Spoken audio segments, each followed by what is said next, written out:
السلام عليكم. اللهم صل وسلم على سيدنا محمد صلى الله عليه وسلم. حلقة جديدة ويوم جديد واخبار جديدة من نادي الزمالك، ولكن في البداية حابين نقول لكم كل سنة وانتم طيبين يا احلى واجمل ناس في الدنيا. ربنا يا رب يديم عليكم الصحة والعافية والستر، ويجعل ايامكم كلها اعياد وعيد سعيد على حضراتكم، وان شاء الله يعني تكونوا مبسوطين وتحققوا كل اللي بتتمنوه باذن الرحمن. اخش سريعا في اخبار نادي الزمالك علشان ما نطولش على حضراتكم عشان العيد والكلام ده كله، ولكن في اخبار مهمه في الزمالك لازم تعرفوا ايه اللي بيدور في نادي الزمالك.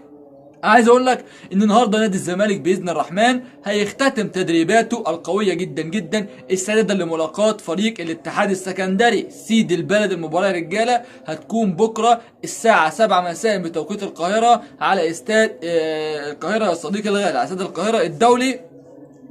جوزيه جوميز المدير الفني لنادي الزمالك عمل جلسه مع اللاعبين وطلب منهم عدم الاستهتار وعدم الاستهانه بالاتحاد السكندري، وضروره استغلال كل الفرص اللي هتكون متاحه لتسجيل الاهداف. كمان الراجل ادى تعليمات خاصه للثلاثي المهاجمين سواء الجزيري او ناصر منسي او الاخ سامسونج اكينولا علشان اللاعبين تكون جاهزه وتقدر تسجل، لان احنا عندنا مشاكل في الثلاث لاعبين المهاجمين يا صديقي الغالي، واللاعبين وعدوا ان هم يكونوا مركزين في مباراه بكره. الحاج محمد مصلح رئيس الاتحاد السكندري الراجل يسكت؟ لا، الراجل يعني قام بتوفير اتوبيسات يعني من اسكندريه للقاهره، اتوبيسات بالمجان لنقل للجماهير اللي هتكون موجوده واللي هتشجع سيد البلد الاتحاد السكندري، فوعد ان الجماهير انها تروح ببلاش وترجع ببلاش من اجل مؤازره فريق الاتحاد السكندري في المباراه اللي هتكون بكره زي ما حضراتكم عارفين.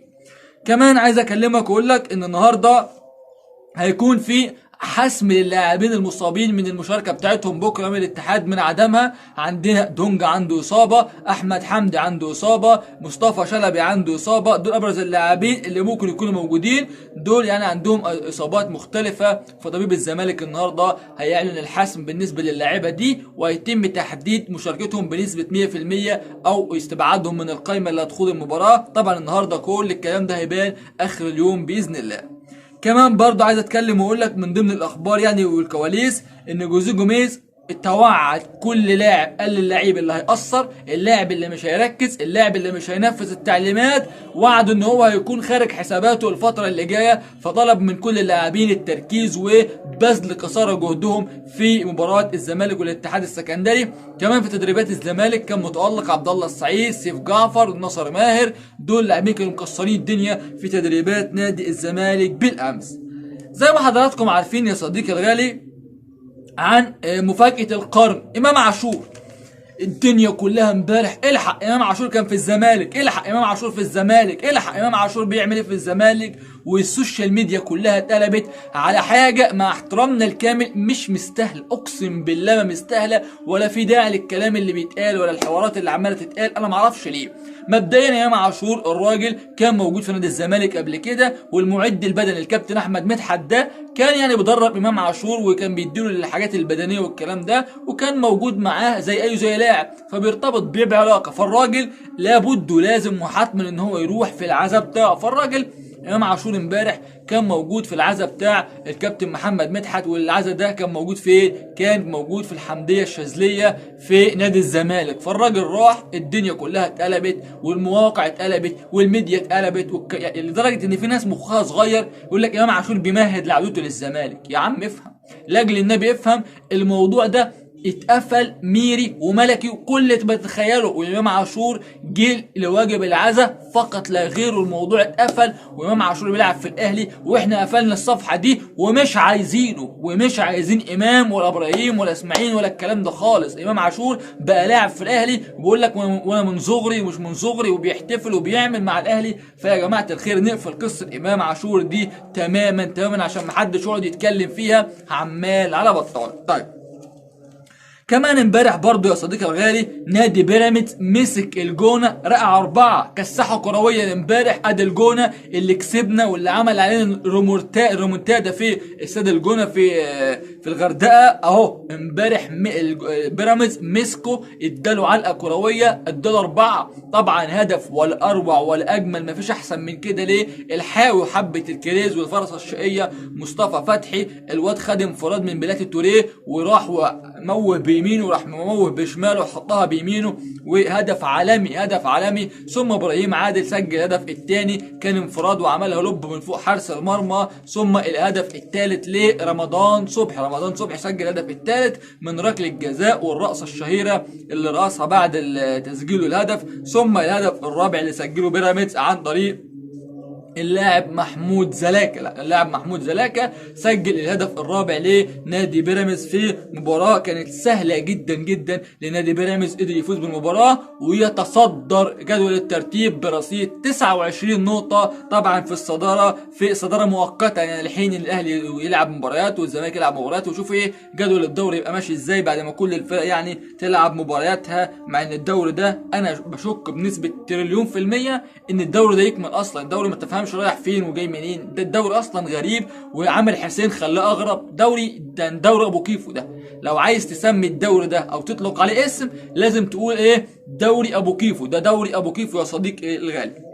كمان عايز اقول لك ان مازيمبي الكونغولي حدد موعد مباراة النادي الاهلي يا صديقي مع مازيمبي يوم 20 من الشهر الجاري، يوم 20 ابريل الساعة 3 عصر. يعني مازيمبي الكونغولي رفض ان المباراة تتلعب بالليل وقال للاهلي تعالى لي يا حبيبي تعالى لي، فهيلعبوا الساعة 3 العصر زي صن داونز والكلام ده ما بيعملوا مع الاهلي، لان هم عارفين ان دي بتبقى ثغره في النادي الاهلي ان هم يلعبوا الساعه 3 في ظل نقص الاكسجين والكلام ده كله يا صديقي الغالي. كمان عايز اتكلم برضو معاك بالنسبه للاعبين اللي موجودين في نادي الزمالك. تقريبا كل اللاعبين اللي العقوده خلصت في نادي الزمالك بتسال يعني هنجدد امتى، طب هتعملوا معانا ايه؟ في لاعب يا جماعه، في 2 لاعبين في نادي الزمالك دول مكبرين دماغهم، لا بيسالوا ولا هيسالوا ولا هيجددوا مع الزمالك، اللي هو محمود علاء ومحمد صبحي. الاثنين دول يعني في مثل بيقول لك اللي بيفهم بيريح، فهم الاثنين دول فاهمين ومريحين نفسهم ومريحين الناس في الزمالك، هم عارفين ان هم الزمالك مش هيجدد معاهم وهم مجددين مخلصين مع بيراميدز، فالامور بالنسبه لهم مستريحه خالص، وموضوعهم عباره عن وقت، يعني تواجدهم في نادي الزمالك هي مساله وقت فقط، وهتلاقيهم في نهايه الموسم هما الاثنين موجودين داخل نادي بيراميدز ومخلصين كل التفاصيل مع نادي بيراميدز. محمد اشرف رؤى بعد تألق محمد شحاتة مع نادي الزمالك في المباراة الأخيرة وأدائه مميز جدا جدا، والجمهور والمدرب والإدارة أشادت بمحمد شحاتة، ده خلى فيه قلق في قلق بالنسبة لأشرف رؤى. رؤى كان بيلعب جنب دونجا على طول، ولكن بعد الإصابة الأخيرة ليه ولعب لعب محمد شحاتة مكانه وتألقه، فده عمل قلق بالنسبة للاعب أشرف رؤى، خصوصا إن محمد أشرف رؤى مش عارف إن كان هيتجدد ولا لأ، لأنه عقده برضه بينتهي في نهاية الموسم. كمان عايز اتكلم معاك برضه واقول لك ان الناس في نادي الزمالك كانوا عايزين يخلصوا صفقه اللاعب جونياسان جونياس، اللاعب اللي هو لاعب نادي مودرن فيوتشر، وبعد اعجاب المدير الفني بيه جوميز والاداره معجبه بيه، ولكن الخلاف اللي موجود ما بين اداره بيراميدز ووليد دعبس رئيس مودرن فيوتشر يعني موضوع صعب، ونادي الزمالك طبعا مش هيعتذر بعد طلب وليد دعبس، قال لك ان الزمالك يعتذر لي علشان العلاقات ترجع، لو الزمالك ما اعتذرش مش هيكون في تعامل مع نادي الزمالك. وانا قلت لك واكدت لك اكتر من مره ان الزمالك لا يعتذر ولا في حد يطلع يعتذر، فالموضوع هيكون صعب بالنسبه لصفقه جونياسان الظهير الايسر لنادي الزمالك. الكلام ده يبين لك ايه؟ الكلام ده يبين لك ان الزمالك بيدور في الحته دي على لاعب اجنبي، يعني الزمالك لما يروح للاعب ده اعرف ان الزمالك عايز يجيب لاعب اجنبي في الحته دي مع احمد فتوح، فده بالنسبه لنادي الزمالك. وطبعا الصفقه دي زي ما قلت لك مصيرها الفشل في حال استمرار الوضع كما هو عليه ما بين اداره الزمالك وما بين الاخ وليد دعبس. كمان طلعت بعض الصحافه والكلام ده كله والمواقع ان وجدي كشري ده يعني الزمالك بيتفاوض معاه. عرفنا وسالنا ان موضوع وجدي كشري ده مع نادي الزمالك هو عباره فقط عن ان احد وكلاء اللاعبين عرضوا على نادي الزمالك ونادي الزمالك ما بيرفضش. لو انت عرضت عليه لاعب من الدرجه السابعه تحت، الزمالك ما بيقول لك لا انا مش عايزه، لا ما بيرفضش، الزمالك بياخد كل بيانات اللاعب وكل تفاصيل اللاعب وبيديها للجنه السكاوتنج اللي موجوده دي علشان تدرس سن اللاعب، بيسجل كام هدف، بيلعب في نادي ايه، دولي ولا لا، الكلام اللي انت بالك فيه دوت اللجنه بتدرسه، وفي الاخر بتدي كل التفاصيل لجوزيه جوميز، وهو في الاخر يحدد لا انا عايزه لا مش عايزه. ده بالنسبه لموضوع الصفقات اللي بتتعرض على نادي الزمالك. والناس اللي بتسال كل يوم في صفقات كل يوم بيتعرض على نادي الزمالك صفقات زي ما بيتعرض على الاهلي، زي ما بيتعرض على بيراميدز، زي ما بيتعرض على كل الانديه في الدنيا. الزمالك برضه بيتعرض عليه صفقات يوميا من قبل وكلاء اللاعبين. ان شاء الله ربنا يكرم الزمالك في مباراه بكره، وباذن الله يحقق لنا الفوز والانتصار والثلاث نقاط، وان شاء الله دايما نكون مبسوطين وفرحانين. وعيد سعيد على حضراتكم، وكل سنه وانتم طيبين يا احلى واجمل متابعين في الدنيا.